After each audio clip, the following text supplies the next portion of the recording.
But apparently, yung ating presidente, iba ata priority niya. Iba ang gusto niyang gawin. Alam mo yun. So, yun. Dapat, yung minsan tatanungin mo, ano ba yung mas importante? Yung kapakanan ng nakararami na katulad ng mga OFW na nakikinabang ang ating bansa at nakakatulong sa ating ekonomiya?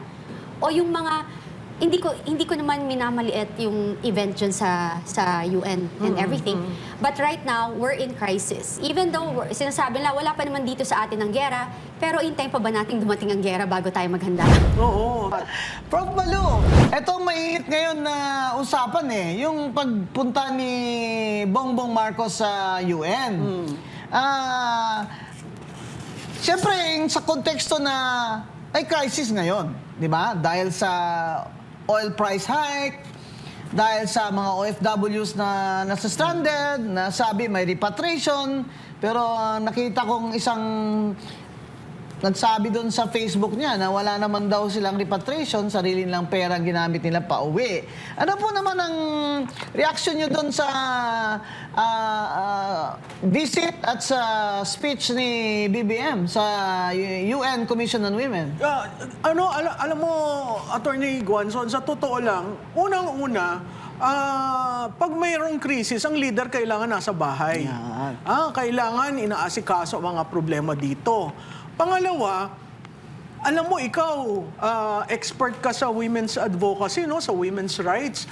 Ako'y nababahala na isang tao na hindi kilala sa advokasya ng kababaihan ay siyang nag-deliver ng isang speech before the UN group, no? At dito makikita natin siya na nagsasalita tungkol sa role ng kababaihan, ang kahalagahan ng kababaihan, at ang bumubuklod sa kababaihan pagdating sa development. Yes, tsaka 30 years ago, pato binuo yung mga sa Beijing Conference. Oo, at dito, 51 years ago, no 1972, tinayo yung UN Women's Day, no? Yung International Women's Day, March 8. Hindi ko alam kung napolitika ang UN system at napasok siya.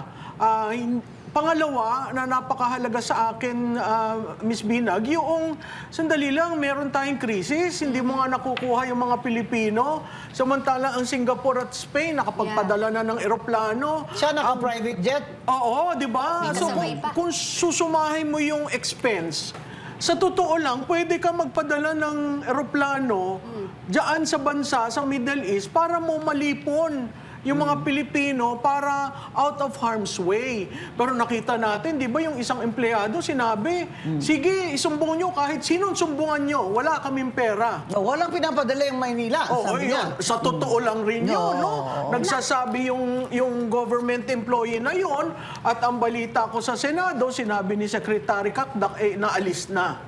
Tinanggal pa ang nagsabi na totoo. So, makikita natin, napakahirap yung adjustment ng gobyerno. At saka bago siya lumipad, Kati, nagkaroon sila ng party. Pero yung party yun, hindi naman daw gastos ng Pilipinas, no?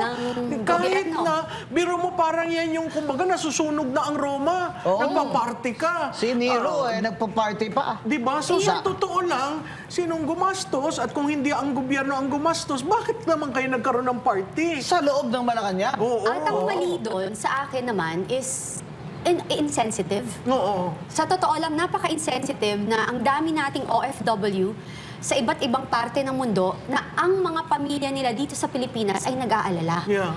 And for you to do that, it's so insensitive. Alam mo, hindi ko i-blame yung mga umattend ng party because, most of them naman, hindi naman political. But apparently, yung ating presidente, iba ata priority niya. Iba ang gusto niyang gawin. Alam mo yun. So, yun. Dapat, yung minsan tatanungin mo, ano ba yung mas importante? Yung kapakanan ng nakararami na katulad ng mga OFW na nakikinabang ang ating bansa at nakakatulong sa ating ekonomiya?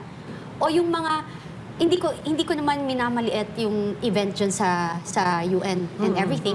But right now, we're in crisis. Even though sinasabi nila, wala pa naman dito sa atin ang gera, pero intay pa ba nating dumating ang gera bago tayo maghanda?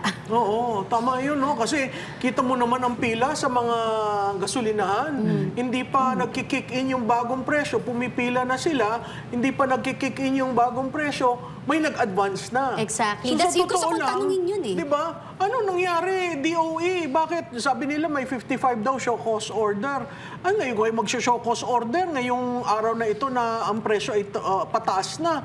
Samantalang yung small players daw ang nauna nung Biyernes. So ako, nanghihinayang ako dun sa effort na whole of government, no? At siyempre, pagtaas ng presyo ng gasolina, tataas ang presyo ng bilihin. Wala pang price freeze ngayon sa basic commodities, di ba? So lahat ito, nai-involve ang Pilipinas. At kung hindi mo priority yung 60-day supply na lamang ng gasolina natin, may problema tayo. Malaking problema. At Prof. Malu, kung walang organized government effort, ang next problem will be panic buying. That's right. That's right. Because that's what happened in Dubai, di ba? Oo. Kasi tayo, hindi nga tayo abutin dito ng missiles, pero sa fuel crisis lang, alam naman ng lahat na tataas lahat ng bilihin. At tataas, at pagtaas niya tataas ang forex. Pag tumaas ang forex, impact kaagad yan sa yung sinasabi mong deficit. Impact na rin dun sa utang natin, no? Nasa 17 trillion na. So, nababahala ako dahil yung may kaya nila. Oo. Pero yung wala, yung gahol sa buhay ay sa totoo lang. Talagang kung malalim ang iyong bulsa at may madudukot, sige. Pero kung wala, mag-aabang ka. Tsaka I think dapat bantayan ng DTI ngayon yung price increase sa mga commodities natin kasi dapat tulungan pa nila yung ating kapwa Pilipino na mapagaan ang kabuhayan nila. Lalo na pag nagkaroon talaga ng panic buy. Babalikan ko yung sinabi mo, Kombing, kasi di ba may joke ka na nilabas na baka tamaan tayo ng missile. It's a joke. But apparently, kahit sabi mo hindi pupunta dito, hindi aabot. Ang effects. But, remember, yung allies nila ay malapit sa atin. Correct. So, huwag na nating hanuhamunin, di ba? At saka may EDCA sites tayo. No? Sa totoo 17. lang. EDSA sa Sky. Oo, at 17. pag tiningnan mo yung West Seaboard natin, yun na yung forward defense ng Estados Unidos sa region natin. Yung gera na nagsimula sa Middle East, ngayon nasa Indian Ocean na. So, papalapit sa atin. Merong vapor ng Sri Lanka ang naputukan, merong mga nasaktan.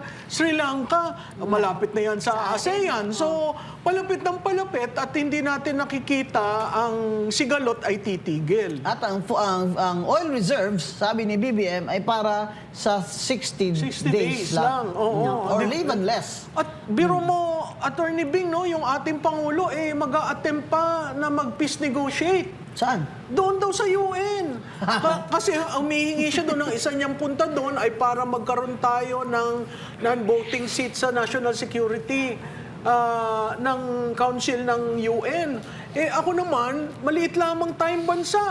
Archipelago tayo, maganda ang ating lokasyon, pero hindi ho tayo independent sa foreign policy. Kaya kailangan nating tingnan, ano ba talaga ang pinunta mo dyan? Kasi magsasalita, mag-i-speech, magkakaroon ng seat sa National Security Council ng UN.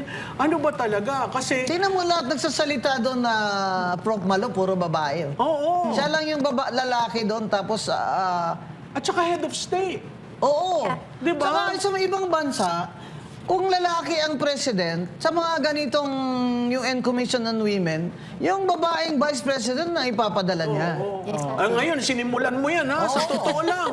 Sino ba ang tinitirang babae? Oo. Diba? Doon tayo pumunta. Kasi yung lahat ng binigkas doon sa speech niya, napakaganda. Siyempre, delivered like, Marcos, no? Pero pag tiningnan mo, yung finact-check mo, sinong inaapi? Sino ang hindi kinukonsulta? Sino ang... babae ho yun! Yung vice-presidente niya. So, sa totoo lang. Ay, hindi lang yun. Nandun siya ngayon sa UN. Tapos, yung ibang bansa naghahanda sa mga kaguluhan. Like China right now, may lumalabas. Makikita niyo yan na nakahanda sila, nag-prepare sila just in case magkaroon sila ng attack. Tayo, wala. Meron ba? Wala. Wala. Di ba sabi ni AFP Chief of Staff na in 30 days matatapos na yung gera? At handa daw ang mga sundalo natin makipaglaban. Oo. Sa 30 days lang. Oo. Hanggang dumating ang kanilang saklolo. No? At pero alam mo, Atty. Bing, ang una kong tanong, Sakit. wala nga tayong national siren system. Wala. Di ba Oo, nakikita natin sa ibang bansa, talagang bumubusina yung sirena pag may conflict at may attack, tayo. Di ba? Wala, hindi mo alam. Hindi mo alam kung dadating na yung... bomb shelters eh. Oh, at saka nakita mo ngayon ang technology dito sa Iran, US, Israel. Talagang ibang klaseng technology na Saka ang... ang Amerika ay magpapalipad ng mid-range missiles. Oo. Hoy, baka mamaya ang Iran ay through the somewhere in the Middle East magpalipad din ng long-range missiles. Hindi, at saka alam mo, nakakatawa yung pinipinturahan nila yung kanilang mga akala mo aircraft.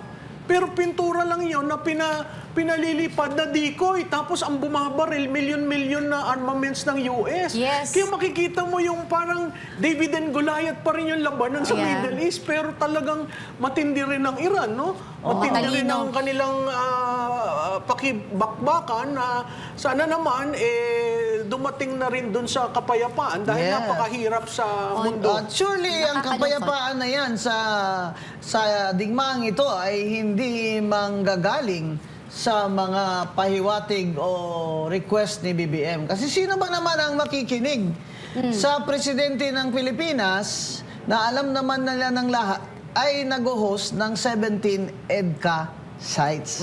So Hindi lang yung yun. bias nandyan na eh. Kaya, siyempre yung kabila sabihin, sino ba yan? Sino ba yan? Di ba?